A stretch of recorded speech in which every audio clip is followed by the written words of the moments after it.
দিন, মাস, বছর বলুন এরকম চানাচুর বাড়িতে বানিয়ে রাখুন, অনেক দিন ধরে খেতে পারবেন এবং কোথাও ঘুরতে গেলেন কৌটার মধ্যে আপনি নিয়ে চলে যেতে পারবেন। বাড়িতে বিকালে টিফিন বানাতে পারছেন না, এরকম দিয়ে দিন, বাড়ির সকলে বাচ্চারা সবাই ভালো মতন খেয়ে নেবে।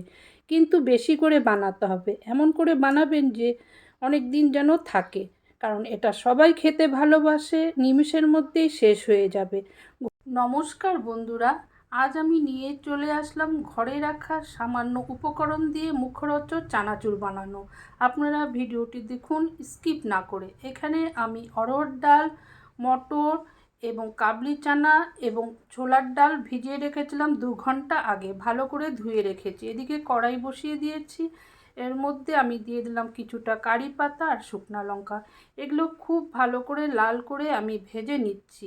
আর এই কাজটি কিন্তু করবেন বেশি সাদা তেল দিয়ে নেবেন, আর এরকমভাবে করলে তেলটা একদম থাকে না।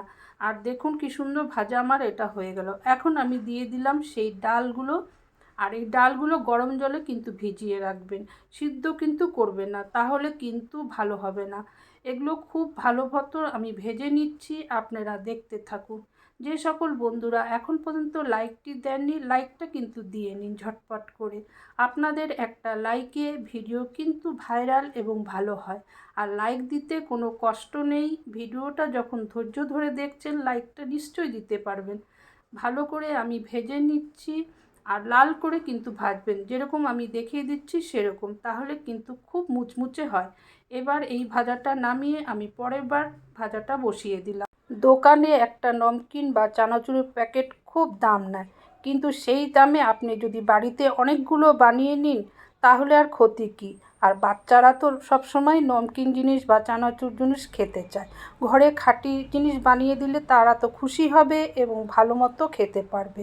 আর এই চানাচুরটা এত ভালো যে আপনারা যেখানেই কোথাও ঘুরতে যান একটা কৌটায় বা টিফিন বক্সে নিয়ে যান, সবাই মিলে খান, এনজয় করেন, খুব ভালো লাগবে। আমার এই ভাজাটা হয়ে গেছে, এখন আমি বসিয়ে দিলাম চীনাবাদাম কিছুটা। আমি সব সময় চেষ্টা করি নানা রকম খাবার বাড়িতে বানানো যায় কম খরচে এবং কম সময়ের মধ্যে। আর আমার চ্যানেলে কিন্তু আমি সব রকমই রেসিপি শেয়ার করে থাকি, আগামীতে আরও ভালো ভালো রেসিপি আপনাদের মাঝে শেয়ার করব। এখন বাদামটা আমি নামিয়ে ফেললাম, এখন দিয়ে দিলাম কিছুটা সেমই। এই সেমইটা খুব লাল করে ভেজে নেব। আর দেখুন পরপর কিন্তু আমি ভেজে নিচ্ছি, আর এদিকে ঠান্ডা হয়ে যাচ্ছে, আমার মাখতেও সুবিধা হবে।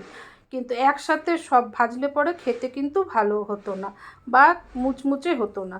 সেমইটাই ভাজা হয়ে গেছে, এখন আমি তেল ঝারিয়ে নামিয়ে নিচ্ছি। এখন কিছুটা পাঁপড় ভেজে নেব। এরপর আমি কোনো ভিডিও নিয়ে চলে আসবো বাড়িতে, আপনারা খুব ভালো মতন পাঁপড় বানাবেন কেমন করে সেই রেসিপি, আপনারা অপেক্ষা করতে থাকুন। এখন আমি পাঁপড়গুলো একটার পর একটা করে ভেজে নিলাম, এখন আমি তেল ঝারিয়ে পাঁপড়গুলো আবার রেখে দিচ্ছি। আর পাঁপড় ভাজলে আপনারা এরকমভাবে ভাজবেন, তেলটা কিন্তু একদম থাকে না। অনেক সময় কড়াইয়ের মধ্যে তেল দিয়ে পাঁপড় ভাজলে পাঁপড়ের মধ্যে কিন্তু অনেকগুলো তেল থাকে। খুব ধৈর্য ধরে কিন্তু এই নমকিনটা বানাতে হবে, যেহেতু দাঁড়িয়ে থেকে ভাজতে হবে তার জন্য। এখন আমি চিড়াগুলো ভেজে নিচ্ছি। চিড়াগুলো খুব ভালো মতন ফুলে গেলে, তারপর ঝরঝরা হয়ে গেলে তেলটা ছাড়িয়ে এখন রেখে দিচ্ছি। পরপর কিন্তু আমি চিড়াটা ভেজে নিচ্ছি। এর মধ্যে চিড়াটা বেশি দিবেন, তাহলে কিন্তু খেতে ভালো হবে আর অনেকগুলো হয়ে থাকবে, অনেক দিন ধরে খেতে পারবেন। চিড়াগুলো যেন ভালো করে ভাজা হয় সেটা কিন্তু খেয়াল রাখবেন, এর জন্য বারবার নাড়িয়ে নেবেন। অনেক তরকারি আছে আমরা বসিয়ে ঢেকে কাজ করতে পারি, কিন্তু এটা কিন্তু করা যাবে না, ধৈর্য ধরে ভাজতে হবে, না হলে পুড়ে যাবে। আমাদের বাড়িতে যখন কেউ আসে চা খেতে দিই, তখন তার সাথে চানাচুর, ডালমুট, বিস্কুট দিয়ে থাকি। এটা যদি ঘরে তৈরি থাকে, কেউ আসলে ঝটপট করে দিয়ে দিবেন, আপনারও সুবিধা, তারাও খেয়ে খুব ভালো বলবে। কারণ ঘরের বানানো জিনিস খেতে কিন্তু বাইরের থেকে স্বাদ কম হয় না, যদি ঠিকমতো বানানো হয়। চিড়াগুলো পরপর আমি ভেজে নিচ্ছি, তবে আমি চিড়াগুলো একটু বেশি ভাজবো, কারণ আমি এটা অনেক দিন রেখে দেবো, যাতে সবাই ভালো মতো খেতে পারে এবং অনেক দিন আমার আর খাটনি করতে হবে না।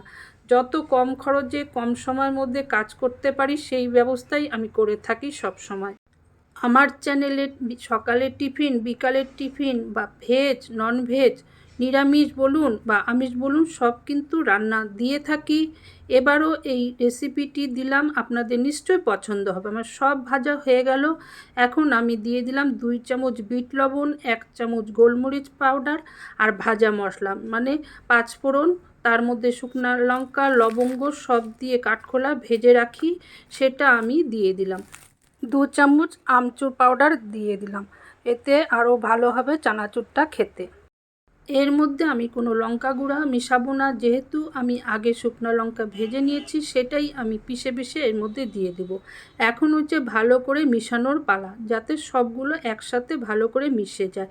শুকনো লঙ্কাগুলো হাতের সাহায্যে আমি ভেঙে ভেঙে দিব, এরকমভাবে খুন্তির সাহায্যে ঝটপট করে সব ভালো করে মিশিয়ে নিন, যাতে লবণ এক জায়গায় না থাকে, সব জায়গায় থাকে। আর গোলমরিচ আপনারা নিজেদের ঝাল অনুযায়ী দিবেন, ঝাল ঝাল তবে এটা খেতে ভালো লাগে আর খেতেও সেরকম হয়। দেখুন আমি পরপর নাড়িয়ে নিচ্ছি আর খুব ভালো করে এটাকে নাড়িয়ে নিতে হবে।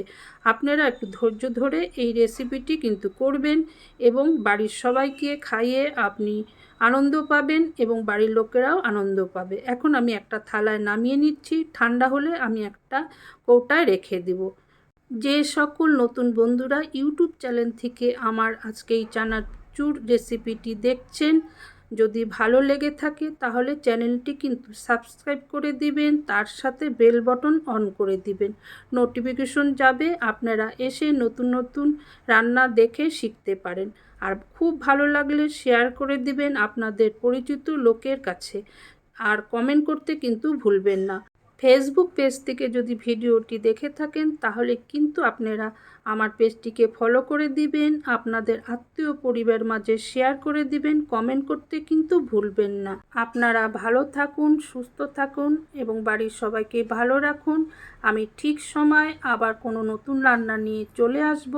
এতক্ষণ যারা আমার এই চানাচুর ভিডিওটি দেখলো তাদের জানাই অনেক ধন্যবাদ।